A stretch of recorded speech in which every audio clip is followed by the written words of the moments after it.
who shall replace Ruto?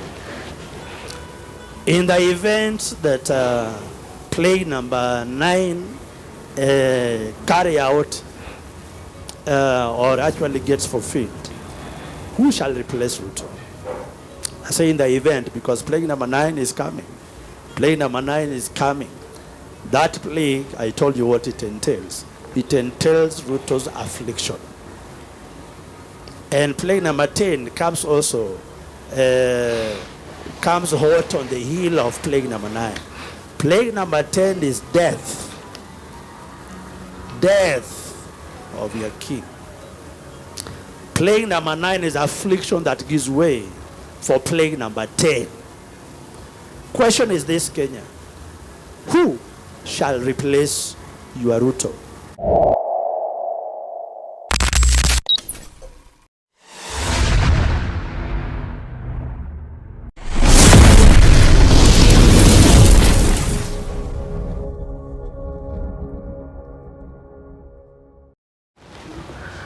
Hello guys, thank you very much for tuning in. So Prophet Onyango has shocked the whole world, especially Kenya, by stating that President William Samoei Ruto will not be on that seat come 2027. And the most shocking part of it ni Prophet Onyango amesema that President William Samoei Ruto will not be alive. And now we are almost entering plague number 9. And plague number 9 will introduce the last plague, which is plague number 10. And plague number 9, it's about a sickness. Our president will fall sick, and the last plague, this is the plague that will finish Ruto completely.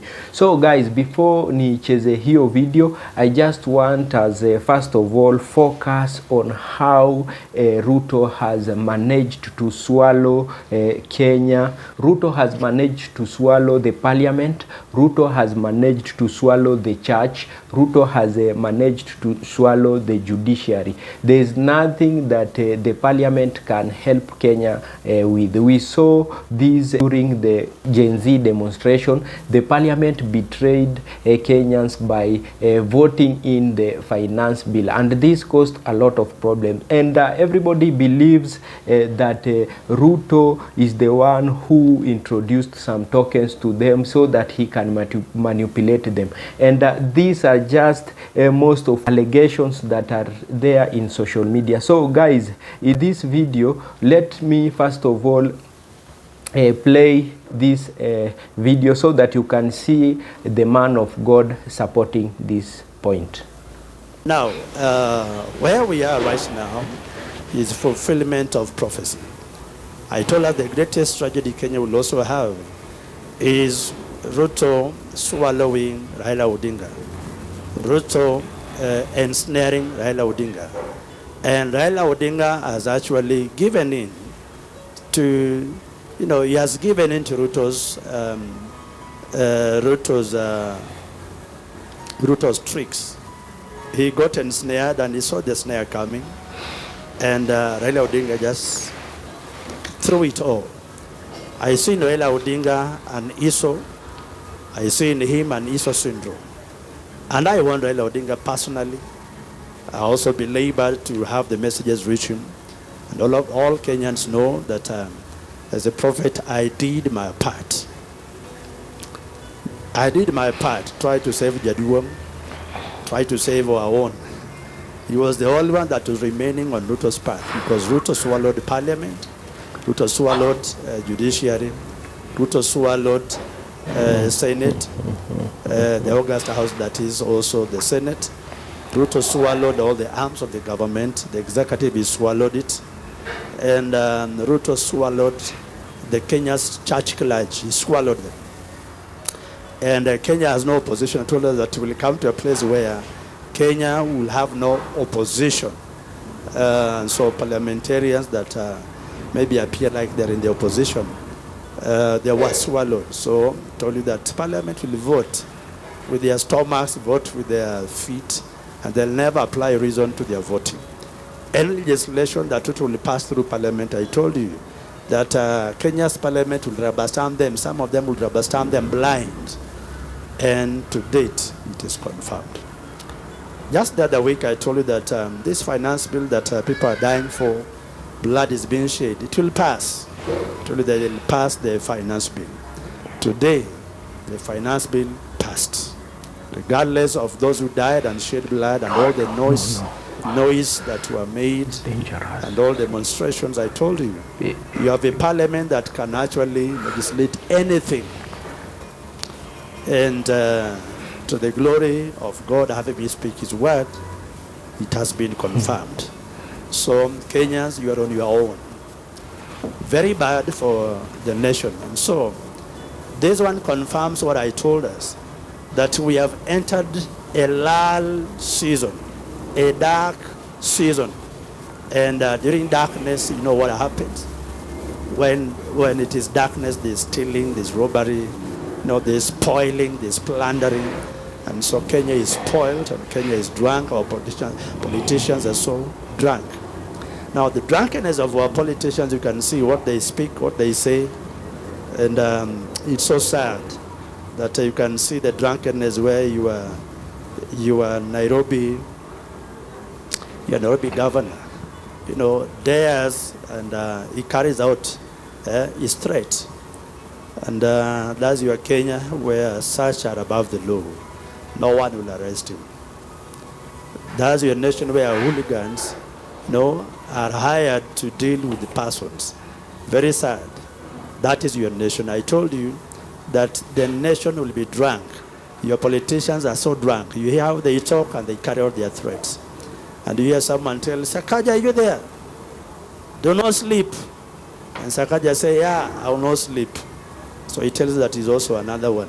And when people are being arrested for airing their opinions, and you want guys, tunaingia kwa the most hii ndio part ile inastua sana kwa hii video, and now we want to see how our prophet is talking about these two plagues, and he iko very very shocking. But if you are strong spiritually, I know that you will not feel any fear. Those that are not spiritually, I know this part will scare most of you. Just listen to how the prophet of God is talking about 2027, and he is even saying what will happen to our president, President William Samoei Ruto. And this will happen to Ruto because of the sins that he has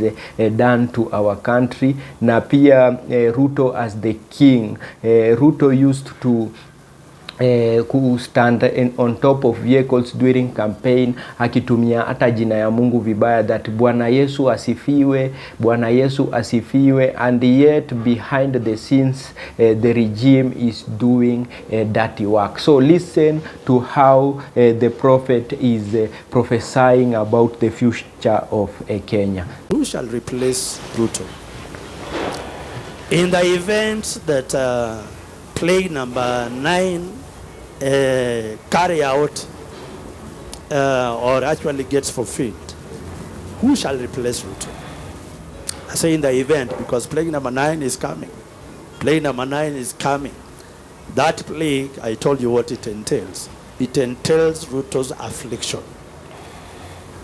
And plague number 10 comes also,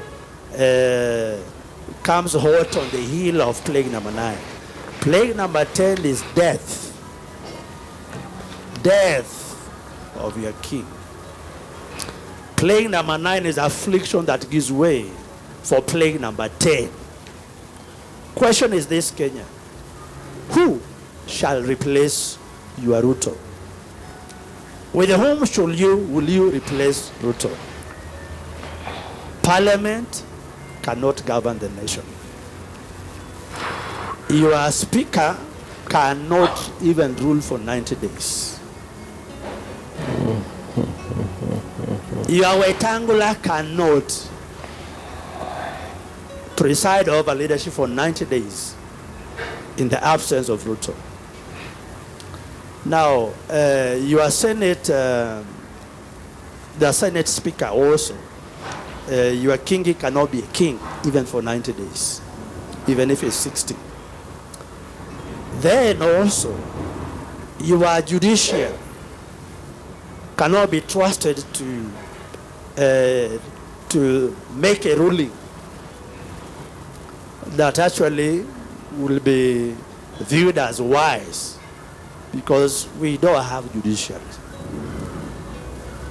Then when it comes to opposition, the entire opposition you are seeing now, no one is fit for leadership. Gachagua can never rule Kenya. They are all wallowing in darkness. Emaranga can never rule. No. Though I hear he's also going to vie for elections. I say, which elections? Where elections? 2027 that we are really talking about. Please, you humans, you are just mortals. Who shall actually tell us about 2027 when God has a problem with the nation currently? Of all the the politicians right now that that are now shouting, Ruto must go. Yeah, Ruto must go. I also agree. And he'll go. He will go. But Kenyans be very worried. There is no one, even in the opposition political bigwigs, nobody is suitable to rule. So Kenya, the scepter is missing. The scepter is withdrawn. The kingship scepter is withdrawn. God has it. So the scepter, kingship scepter, fimbo la uongozi, hakuna. God is actually holding it. Raila, who we thought that should things go bad for the nation, he'll actually be the one to be like a savior. Raila being a Mandela. Please, Raila is no longer a Mandela. Raila has become Ondelo. If you want to know, Ondelo is popcorn. Just chew. Raila lost it. He gave it. He gave out to the side. He gave it. He threw it. He threw the crown. And so I think Raila has given up and is just slowly exiting Kenya's political scene. And I told Kenyans, I told us that Raila getting into anything, embrace, a hug or a handshake with Ruto will actually render him doomed. And thus now Raila is doomed. And who and to know Nyanza, because it's been the uniting factor. I was really sad, and I'm still so sad that eventually also one professor, Onyango, who is actually my governor, eventually also knocked at the door of Statehouse. So guys, thank you very much for watching that clip. And now we go to the last part, and this last part is about the fake pastors. We heard so many fake pastors saying that Ruto is a king that ametoka kwa God, and Ruto will be in power for more than 10 years. So guys, I wonder why most of these prophets are very silent. Those prophets that were supporting the state, sijui wameenda wapi, wamenyamaza sana, and they even don't want to associate with the president again. And this is simply because the Gen Zs have risen up, and Gen Zs are fighting for righteousness. So guys, let us watch this video. Those who prayed for Ruto, where are those who really celebrated him? Where are they? May the blood of Kenyans be upon them. Pastors and bishops who laid hands and prayed for Ruto and Gachagua, may the blood of persons that are now dying like chickens be upon your heads. Every bishop and every pastor who convinced the nation that Ruto and Gachagua were God-given, today stand out and confirm that you are God-given. I remain one that has been vocal outright that these ones were not a pair from God. They were not a pair given from God.